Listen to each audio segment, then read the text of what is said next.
Welcome to another exciting episode of Musa N Show. Here is what we have today. Sanibona, namuhla usuku olukhulu la eNingizimu Afrika la uPresident wethu Cyril Ramaphosa ezothula inkulumo yakhe kuyi-State of the Nation Address. Kodwa kuzobe kuyi-State of the Nation Address sokuqala beku-GNU ebambisene namanye ama-political parties. Akuzukufana njengaminyaka edlule lapho khona athula khona i-State of the Nation Address kodwa esithula phansi kwe-ANC. Kodwa kulokhu uzobe ethula i-State of the Nation Address ephansi kohulumeni lo wokubambisana ababambisane nawo ne-DA o-ATM, Patriotic Alliance namanye amaqembu. Oshuthi inkulumo azobe ethula namhlanje izobe ikhavela wonke umuntu. Amaqembu ngokwehlukahlukana kwawo anama-expectations wawo afuna ukuzwa ukuthi upresident uzokhuluma ngani namuhla.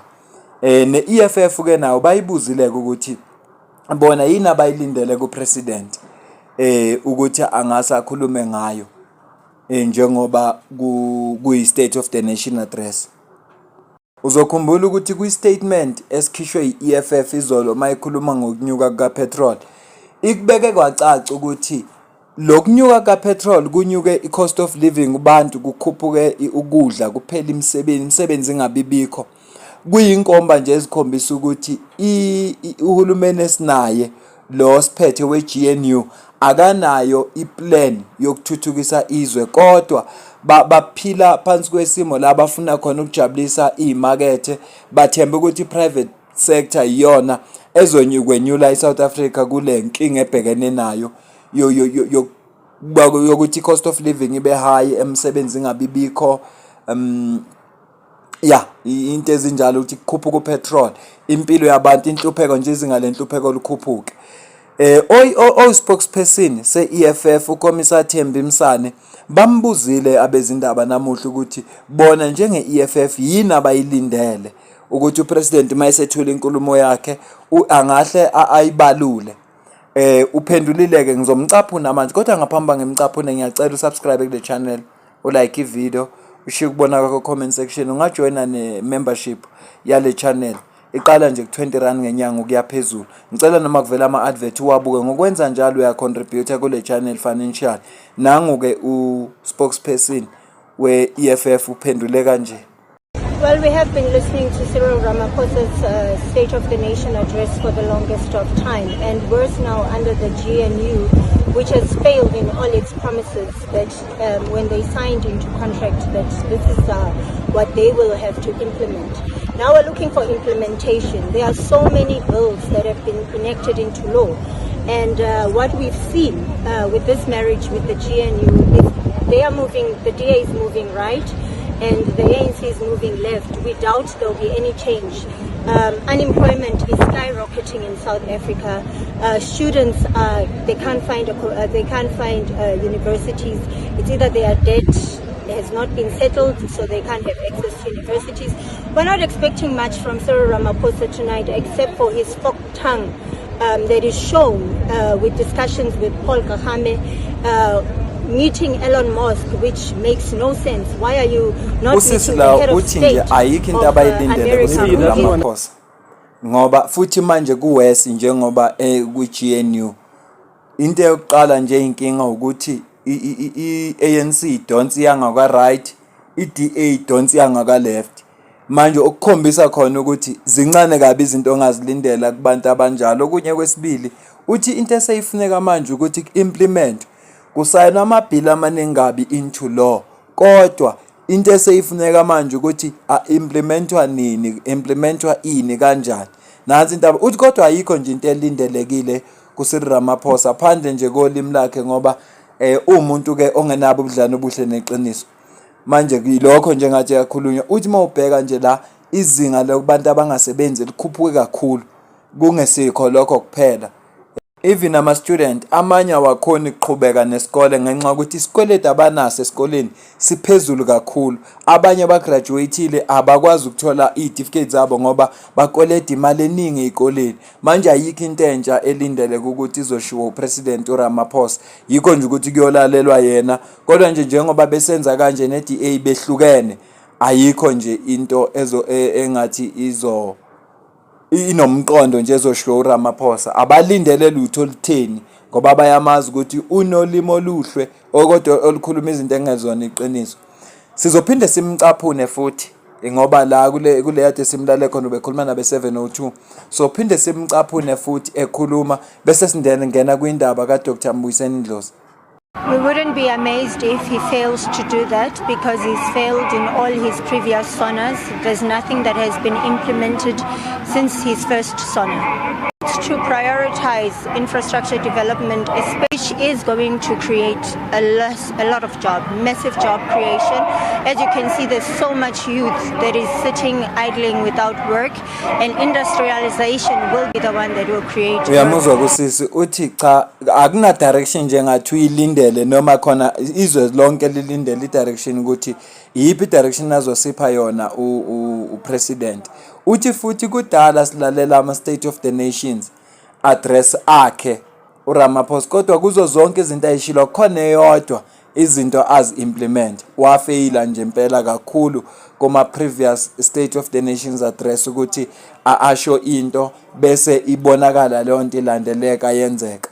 Uthi ke kulokho abalindele ukuthi base bembuza umbuzo ukuthi nina nizoba ingxenye yakho na, wathi no, lokho funeka nilinde kube namuhla nibone ukuthi kuzokwenzakalani. Kodwa bona bazolalela ukuza ukuthi uthini uRamaphosa noma bengaguarantee ukuthi bazoba khona njenge-EFF. Akashongo ukuthi ngeke babebika kazangasho ukuthi bazoba khona, ilokho nje akushini. Bese singena odabeni lika Dr. Mbuyiseni Ndlozi. Sizokhumbula ukuthi uDr. Mbuyiseni Ndlozi ngesikhathi i-EFF ine 3rd National People's Assembly ngoDisemba ubengesiyingxenye yayo lapha abezindaba babuza khona ku CIC ukuthi uDr. Ndlozi wathi cha le party le ayifocusanga kumuntu oyedwa, fanele kukhulunywe ngabantu abakhona. Uthema sekaqedile sekakhuluma nalaba babe electiwe wayesethi umuntu ongekho la vele kwasekuqaleni kwakungafanele abe khona la. Sithe sanake lokho sezwa sabona uDr. Mbuyiseni Ndlozi ekhipha letter eshoyo ukuthi uya resign as a member of parliament kodwa usezoba ilunga nje elijwayelekile le-EFF. Emveni kwalapho kuvela ama-speculations amaningi, abanye bemkhomba kumkhonto wesizwe la kwavela khona uColin Malachi ethi cha yena personally umfonela uDr. Mbuyiseni Ndlozi wakhuluma naye wamtshela ukuthi akabuye ekhaya bamlindele ku-ANC ngezandla ezivulekile. Abezindaba balilandelile futhi lelo daba ukuthi kuyidaba olume kanjani ngoba baze babuza uFikile Mbalula Secretary General wachaza naye ukuthi impela uDr. Mbuyiseni Ndlozi bakhulumile naye kodwa kusele kuyo ukuthi athathe isinqumo. Kodwa nje ukulahlekelwa umuntu onjengo Dr. Mbuyiseni Ndlozi usukulahlekelwe kakhulu ngoba unamava ngempela la kwezepolitiki. Akayena umfana omncane nje kwezepolitiki, umfana omncane mawumbuka kodwa ngokwezepolitiki ayindoda. Washo njalo sithe sanake lokho singakezwa lutho ngoba besingakaze sezwa lutho ukuthi uDr. Mbuyiseni Ndlozi uyayijoina ngempela iANC noma akayijoini kodwa esikwaziyo ukuthi useyilunga le-EFF. Ngeviki eliphelile uma kusuka le inkulumo ebezikhona ngesikhathi uTrump ekhuluma indaba ukuthi unqamla ama-funds lawa eze-South Africa ngoba eSouth Africa kuthatha umhlaba, kuvela uDr. Mbuyiseni Ndlozi wayesetheka ivideo wafaka ivideo lapho uRamaphosa bekaphendula khona uTrump. Wayesebhala imbhalo ngenhla, ngizowufaka la umbhalo wakhona. Wayesebhala umbhalo ngenhla la ancoma khona uRamaphosa ukuthi uRamaphosa akasiyo le ndoda ebesatshela ukuthi uyiyo, futhi akekho upresident ongathiwa uyi-white monopoly capitalist puppet ongenza lento enzo uRamaphosa. Wabala ukuthi usayine i-Bella Bill, wasayina i-Expropriation Act, wasayina i-NHI nodaba la kwa-Israel. Wathi wayeseyamncoma lokho kwenza ukuthi abantu bonke bambuka ukuthi ayibo ngabe uNdlozi ngempela usoyoyijoin ANC ngoba phela siyakhumbula ukuthi uDr. Mbuyiseni Ndlozi yena wathi uRamaphosa ekhuluma last wathi uRamaphosa umuntu ongaphilanga kahle engqondweni, une-mental illness. Hawu manje useyamncoma usembona futhi njengomuntu ongekho ongasiphaphete ye-white monopoly capital. Ubuziwe ke usisi lo spokesperson se-EFF ukuthi uphi Dr. Mbuyiseni Ndlozi. Okwesibili, ngabe Dr. Mbuyiseni Ndlozi useyilo na ilunga le-EFF? Uphendule kanjena kusisi. Mbuyiseni Ndlozi, is he still a member of the party? Well, unfortunately, I'm a spokesperson of the Economic Freedom Fighters, not of Mbuyiseni Ndlozi. But is he still a member? I am not the custodian of the membership. That is the Secretary General's position. All right. Uyizwile ke impendulo yakhe futhi umbuzo lo ubuza umuntu oright ngoba kufuna uma ufuna ukwazi nge-EFF ubuze i-EFF. Buza ukuthi uMbuyiseni Ndlozi useseyilunga nale EFF. Uthi usisi mayiphendula yena kasese spokesperson sika Mbuyiseni Ndlozi uyi-spokesperson se-EFF. Babuza ngabe useseyilunga na ngokwe membership. Uthi cha yena kanalwazi lapho umuntu okuyena onolwazi uSecretary General uDlamini Marshall Dlamini uyena kumuntu ongakwazi ukuphendula. Uphendule kanjena kusisi mayibuzwa ngoDr. Mbuyiseni Ndlozi. Asikakazi lutho sonke ke manje noma uDr. Mbuyiseni Ndlozi uyojoyina i-ANC noma akayijoyini konke okusekhona manje kusama speculations kodwa esigcine thina sikwazi ukuthi yena useyimember ye-EFF. Ngiyabonga kakhulu mina nawe sidibane kwi-video elandelayo.